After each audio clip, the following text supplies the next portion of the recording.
Hello and welcome to the last programme of the series, and along with all football fans on Teesside, we're going out with a smile.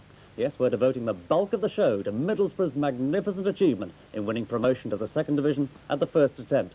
We'll be looking back on 10 incredible months that started as a nightmare, but ended on Wednesday night in triumph amid unforgettable scenes at Ayresome Park. Even before the kick-off, there was a carnival mood with the fans ready to celebrate a magnificent season for the club. But the team still needed to get through another 90 minutes, though Swindon's game against Walsall held the real key. Swindon had to win to keep the Boro and their fans waiting till Saturday. The Boro were obviously looking for a quick knockout, forcing 5 corners in the first 3 minutes. Paul Kerr volleyed straight back from this one, but Tony Mowbray's header was saved by Ray Tunks. 10 minutes later, an action replay. Another half clearance, Kerr volley and Mowbray flick, but again, Tunks had it covered. Middlesbrough were bursting with energy, and nobody more than Paul Kerr. Sheer enthusiasm set up Slaven, but the leading scorer's shot was just too high. Wigan were already in the playoffs themselves, but they were giving nothing away. Hamilton went diving in to try to find a way through, but striker Bobby Campbell was back to help out. No goals at half-time, but it was still one-way traffic after the interval. Slaven once again got the ball in the middle, but Kerr just couldn't get the all-important touch as the ball flashed across the goal. Midway into the second half, Boro worked up another sustained head of steam. Ripley's crossing was a constant threat. Slaven met this one perfectly, but the keeper was right behind it. It must have been agony on the bench. Ripley on the right was an absolute crossing machine. This one beat the keeper but bounced off the crossbar. Would they ever score? Still, Boro kept at it, relentless as ever. Another Ripley cross. Stevens met it well, but a great save on the line. Some fans thought it was a goal and dashed on to celebrate, but not yet. Into the final minutes and the crowd was spilling over the touchline. It was really getting chaotic. On the bench, they were understandably worried. Then the radios brought the news. Swindon had drawn, Boro were up, come what may, and the fans were dancing on the pitch again. The ref stopped play and only started it so the game could finish. The final whistle and a sprint for the dressing rooms and the champagne. Now the party could really begin. Middlesbrough are back in the second division at the first attempt. The club that nearly died 9 months ago were not only alive, they were back on the march. A marvellous achievement. By August of last year, Ayresome Park, the ground once graced by stars like Wilf Mannion, George Hardwick and Graham Souness, was under siege, with no way in and seemingly no way out of the financial crisis. You couldn't get a season ticket, there weren't any, and though the fans rallied to the cause, what could they do in the face of debts running to £1.5 million? Secretary David Thorne planned for a season that might never happen in the front room of his Northallerton home. The players' preparation went on unhindered thanks to the generosity of local clubs like Billingham Synthonia. Boro's own Hutton Road training ground was firmly padlocked. Deadline after deadline passed. The programmes for the opening game against Port Vale rolled off the press with no team information. Then suddenly, the club hauled itself back from the brink. The consortium of businessmen headed by ICI director Colin Henderson announced the Football League had accepted a rescue package. Survival, though, still wasn't certain as skipper Tony Mowbray led his side out at Hartlepool's Victoria ground, Boro's temporary home while legal wranglings continued. For manager Bruce Rioch, it was a relief to be back in business, even in such bizarre circumstances. And 2 goals from Archie Stevens looked like giving him and the loyal Boro fans a much-needed boost after the summer's traumas. Port Vale, though, managed to draw, but any disappointment evaporated the following week when the official receiver, who'd held the power of life or death over Ayresome Park for so long, at last produced the key to Middlesbrough's future. The massive debts, most of them at any rate, had been settled, a triumph for the consortium's business acumen and determination. Now it was up to the players to do the business on the pitch. Ironically, it was Hartlepool, the opening day's landlords, who provided the opposition for Boro's official homecoming in the second leg of the Littlewoods Cup tie. Nearly 8,000 turned up for the party, and they soon had evidence of their side's youthful promise when teenage winger Stuart Ripley cracked in an unstoppable first goal. Gary Hamilton guaranteed Boro's passage into the second round. At least Bruce Rioch had something to build on. I mean, although we trained yesterday on the pitch for about 40 minutes, the first day was today. And it's a matter of mobilising the troops again. And it will take some time for the football club to get back to normality. Colin, looking right back to 9 or 10 months ago when Middlesbrough were nearly facing extinction, how close do you think the club came to going under? Really very close. I mean, I wouldn't have given very good odds for us actually surviving. On the last day, and that's the day before the start of the season, we thought we wouldn't make it. It was a time when we used to pull up outside the gates for training, and there would be a security guard there with his keys, and nobody would be allowed in. We'd wait for Bruce to come and he'd tell us where we were training that particular day. It got very hair-raising times at occasions, and it's, as you say, there was times when the club looked doomed. We'd already decided that if we did not get the acceptance of the Football League, then we would go into the Vauxhall Conference League and start from there, because it was critical that this club did not go out of existence and that we were not party to a decision which meant that Middlesbrough didn't have any football team in the future. And in actual fact, we could have been vying with Scarborough this year. I think the major factor from that summer was that the players pulled themselves together. We became very close to each other in many respects. Being so close to not having a football club and willing and helping each other to really trying to achieve something. We went from one area to another area to train. But when we opened the first game of the season at Hartlepool, and we were 2-0 up at one stage and drew 2-2, the players came in, they were very disappointed. I can recall it quite clearly, very disappointed after the game. And I said to them at that time that Port Vale had had their best shot. I mean, they'd had a full preparation, good build-up. They'd given their best shot.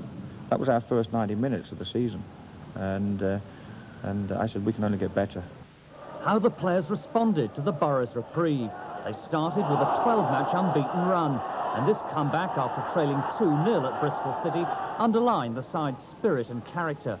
A ferocious free kick from Brian Laws added to Bernie Slaven's piece of opportunism, earned them a point.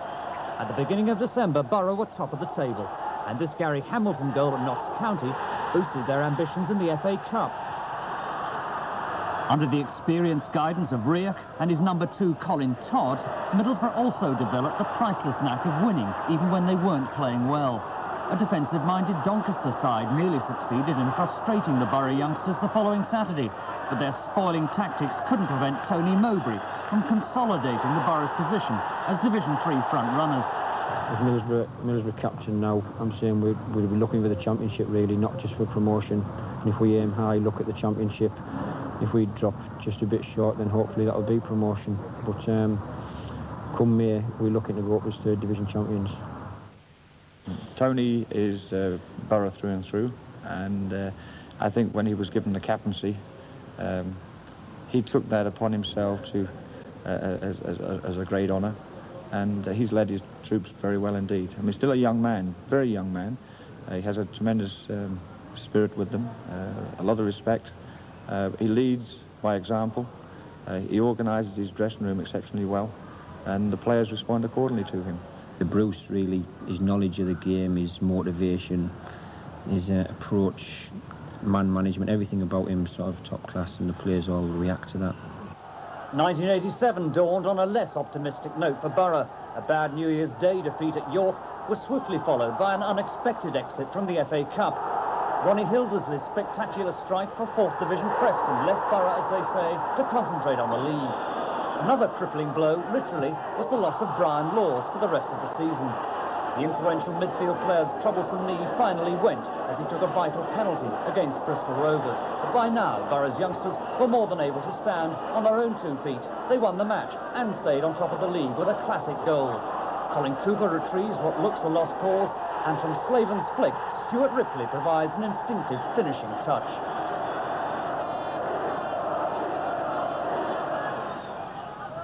But with one meagre point from their next 2 games, it looked as though Boro's promotion push could lose momentum at a critical time. Bernie Slaven, though, helped them back to winning ways against Fulham. Then Slaven set up a stunning goal for Gary Hamilton. The young Scot was playing like a man inspired, as though he had to prove to Rioch that he could provide the drive and dynamism that Laws had given. Hamilton's second was better still, and a perfect illustration of the manager's commitment to exciting, positive football. Our policy has been that we'll play good attacking football, and we'll play it in the right spirit. The spirit of the game is important to us here. We're trying to create an image and a style that people will look at Middlesbrough and say, well, they play with that sort of style, and they play entertaining, they attack. The forwards have done great. Stuart Ripley, a young 18-year-old right winger, has had a very difficult season. I mean, he has been our biggest threat to the opposition all season. And even in the last game we played here Wednesday night, Wigan realised the threat that he poses by bringing back the number 11 to specifically mark Stuart with the full back in behind. But a young lad, again, playing his first full season. I mean, you're a player. You don't think, God, I'm only 18, am I good enough to go out there? I mean, if you pick to the side, you go out and you play. If you're old enough, you're good enough, you're old enough, sort of thing. Really, that was the attitude of the players, and I didn't really come into it very much. We just took each game as it came, and what we had, the energy, young legs, it seemed to be enough for us. Boro's growing ambitions faced their most critical examination in early March, when they slumped to 3 successive away defeats, and all at the hands of promotion rivals. It was a disputed goal by Steve White at Swindon that started a trail of disaster, only halted by a crucial victory over Notts County. Not for the first time, it was the prolific goal-scoring partnership of Bernie Slaven and Archie Stevens which rescued Boro in their hour of need. Stevens headed the first emphatically from Ripley's cross to end stubborn county resistance. When Slaven popped up in the 6-yard box to add a typical second, he and Boro were back on the rails.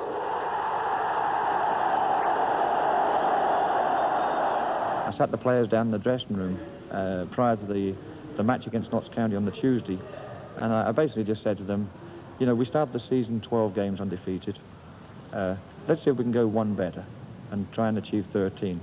And to date, we've gone 12 undefeated, and again, that's remarkable. Bruce has got a family atmosphere going, and as you say, the lads all the same age, all socialise together, all get on fantastic together, all have the same crack in the dressing room, and it all goes together when we're playing on the park together. It's all good mates out there helping each other and working for each other, and nobody slacking.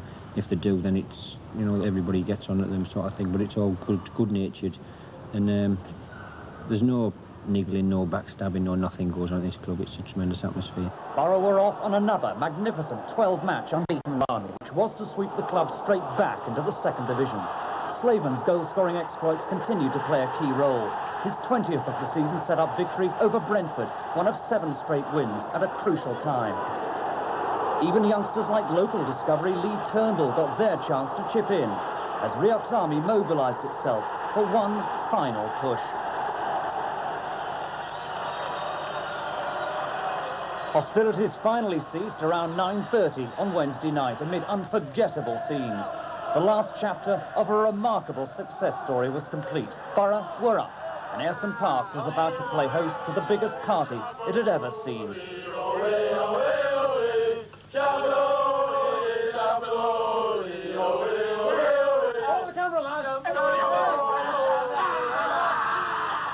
Getting out at the first attempt is quite a tremendous feat for the team, and in particular when only 2 clubs guarantee promotion from the 3rd. We have a better position in which to build from now. We have more players in the club than we had at the start of last season. The whole setup is stronger. Looking to the future, Middlesbrough have got a lot of talented youngsters at the present time. They've had a lot of talented youngsters in the past, and most of them unfortunately went away from the club. Is there a guarantee you can give to the fans that that won't happen this time? I think it's essential that when you have valuable resources, that you keep those resources, and you can be assured that the board and everybody connected with the club will do everything to keep those assets that we have. So I think we've got to approach it positively. I don't see any reason why not Derby have gone straight through from the 3rd to the 1st. I think the club's geared for success, right from the boardroom, right down to the tea lady. And we'll approach next season with a positive attitude. We can get into winning ways, and there's no reason why we can't take the 2nd division by storm, maybe. You always said that a lot of the players have got Middlesbrough in their blood now. A little bit of Middlesbrough got in your blood as well. Well, I've spent, I think, 14 months here, and I enjoy, it's my first period in the North East, actually working in the North East, and I've realised and understood how important the football clubs here in this area are to the public and the community. We have a tremendous relationship with the people in Middlesbrough at the moment, and long may that continue. And you want to be a piece of that? I hope so.